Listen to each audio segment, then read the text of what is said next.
Hello viewers, আসসালামু আলাইকুম। আমরার সিজন শেষ হয়ে যাওয়ার আগে চটজলদি বাসায় বানিয়ে নিন আমরার টক ঝাল মিষ্টি আচার।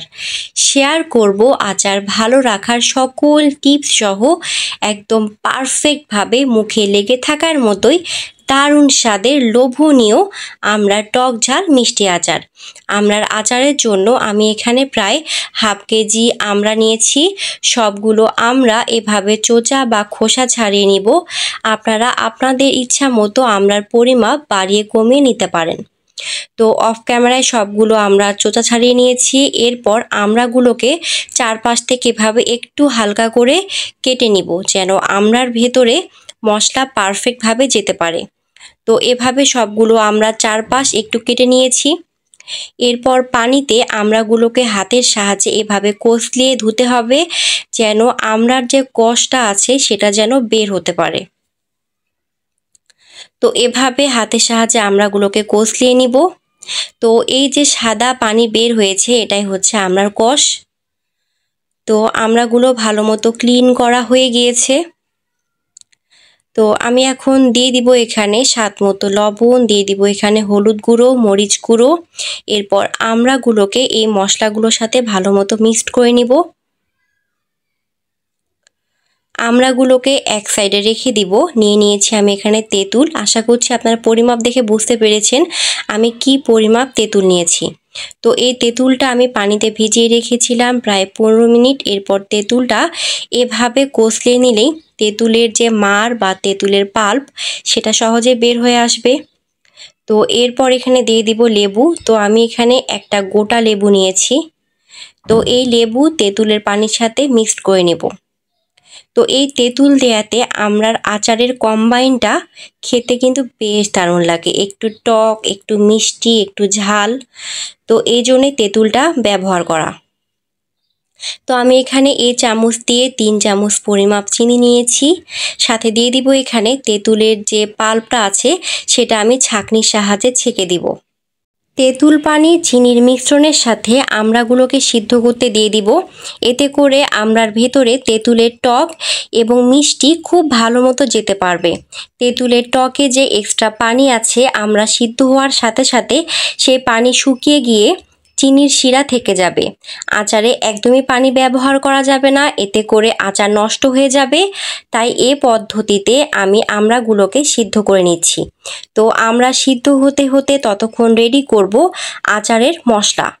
তো আচারের মশলার জন্য আমি নিয়ে নিয়েছি এখানে ধনিয়া, একটা তেজপাতা ছিঁড়ে নিয়েছি, সাথে নিয়েছি এখানে জিরা, নিয়েছি আজওয়াইন, রাঁধুনি, সাথে নিয়েছি এখানে মৌরি, নিয়ে নিয়েছি শুকনো মরিচ। তো আশা করছি আপনারা উপাদানগুলো দেখে বুঝতে পেরেছেন আমি কি পরিমাপ মশলা নিয়েছি। সাথে নিয়েছি এখানে 5 ফোড়ন। সবগুলো মশলা আমি ভালো মতো ভেজে বা টেলে নিয়ে এগুলো ব্লেন্ডারে গুঁড়ো করে নেব। তো ততক্ষণ আমরাও সিদ্ধ হয়ে এসেছে, আমড়ার কালারটাও চেঞ্জ হয়েছে। তো আমি যেমনটা বলছিলাম যে আমড়া সিদ্ধ হয়ে চিনির শিরাটা রয়ে গিয়েছে, সাথে এক্সট্রা পানিটাও শুকিয়ে গিয়েছে। তো আমি এখন দিয়ে দিব এখানে সর্ষের তেল, সাথে এখানে অ্যাড করব শুকনো মরিচ, সাথে দিয়ে দিব এখানে একটা তেজপাতা আমি ছিঁড়ে দিয়েছি, সাথে অ্যাড করব রসুনের কোয়া, দিয়ে দিব এখানে আদা রসুনের পেস্ট, সাথে অ্যাড করব এখানে 1 চামচ পরিমাপ সর্ষে বাটা।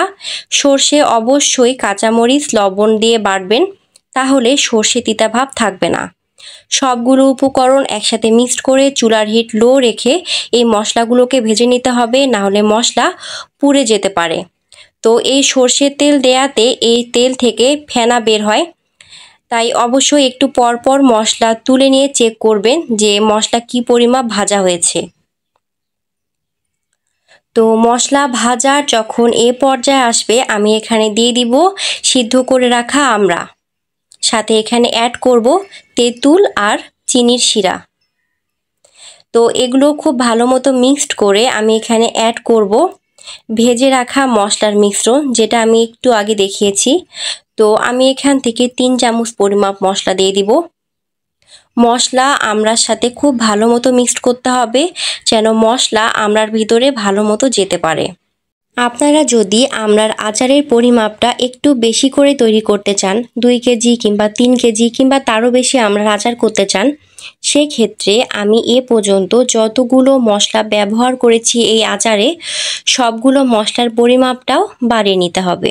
আশা করছি আপনারা বুঝতে পেরেছেন। তো আমড়াগুলো আমি এভাবে বেশ কিছুক্ষণ মশলার সাথে বেশ ভালো মতো ভুনে নিব।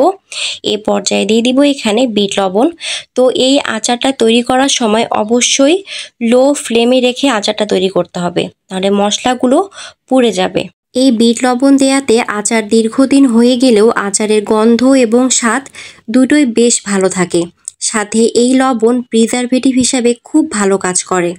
এ পর্যায়ে আমি এখানে অফ ক্যামেরায় 2 চামচ সর্ষের তেল দিয়েছি। আচারে সর্ষের তেল এমনভাবে দিতে হবে যেন আচারের উপরে তেলের একটা আস্তরণ থাকে। তেল আচারে বাতাস ঢুকতে বাধা দেয়, ফলে অক্সিজেন সরবরাহ বন্ধ হয়ে যায়। এতে করে হয় কি, আচারে ফাঙ্গাস সহজে জমতে পারে না। এই ছোট ছোট টিপসগুলো মাথায় রাখলে আচার দীর্ঘদিন ভালো থাকবে। এ পর্যায়ে আসলে আপনারা এখানে ভিনেগার অ্যাড করতে পারেন। যেহেতু আমার এখানে আচারের পরিমাপ কম, তাই আমি এখানে ভিনেগার দেইনি। আপনারা নিশ্চয়ই খেয়াল করে দেখেছেন যে আমি আচার বানানোর শুরুতেই তেঁতুলের রসে লেবু দিয়েছি। এই লেবুটাও কিন্তু আচার সংরক্ষণের ক্ষেত্রে খুব ভালো কাজ করে, ভিনেগার বলেন কিংবা লেবু। তো আমি এখানে ভিনেগারের পরিবর্তে লেবু অ্যাড করেছি। তো এ পর্যায়ে এলে আচারটা পরিবেশন করতে হবে। আচার একদমই পারফেক্টভাবে রেডি। আচার অবশ্যই কাচের বয়মে রেখে সংরক্ষণ করতে হবে এবং বয়মটা অবশ্যই শুকনো হতে হবে। আমার যেহেতু আচারের পরিমাপ কম, তাই আমি এটা কাচের বাটিতে রেখেছি। এটা কিছুদিনের মধ্যেই শেষ হয়ে যাবে। তো বয়মে যখন আচার রাখবেন তখন বয়মের একদম নিচে এবং আচার রাখার পর আচারের উপর 1 চিমটি করে লবণ দেবেন, তাহলে আচারে আর ফাঙ্গাস পড়বে না। খুব সম্ভব হলে আচার রোদে দেওয়ার চেষ্টা করবেন। রোদে দেওয়ার মতো কোনো সিচুয়েশন না থাকলে আচার ফ্রিজে নর্মালে রেখে সংরক্ষণ করে রাখতে পারেন। আচার যখন খাবেন অবশ্যই শুকনো চামচ ব্যবহার করবেন এবং খাওয়া শেষ হলে সঙ্গে সঙ্গে ফ্রিজে রাখবেন। দীর্ঘ সময় ধরে আচার বাইরে রাখলে আচারে বাতাস লেগে আচার নষ্ট হতে পারে। আচার তৈরি করতে অনেক সময় লাগে, অনেক কিছুর প্রয়োজন হয়। যারা আচার তৈরি করেন তারা নিশ্চয় জানেন। তো এত কষ্ট করে আচার তৈরি করার পর যদি আচার নষ্ট হয়ে যায় তাহলে নিশ্চয়ই অনেক খারাপ লাগবে। তো এই ছোট ছোট টিপসগুলো ফলো করলেই আচার বছর জুড়ে সংরক্ষণ করে খেতে পারবেন। তো আজকের এই আমড়ার টক ঝাল মিষ্টি আচার দিয়ে খিচুড়ি কিংবা গরম ভাত কিংবা পোলাও যেটাই বলেন না কেন, খেতে কিন্তু বেশ দারুণ লাগে। এবং সাথে যে আচারের তেল আছে সেই তেল দিয়ে মুড়ি মাখিয়ে খেতেও কিন্তু বেশ দারুণ লাগে। তো ভিউয়ার্স, আজকের রেসিপি কার কাছে কেমন লাগলো অবশ্যই তা কমেন্টে জানাবেন এবং বাসায় ট্রাই করবেন। Thank you. Let's see the next video.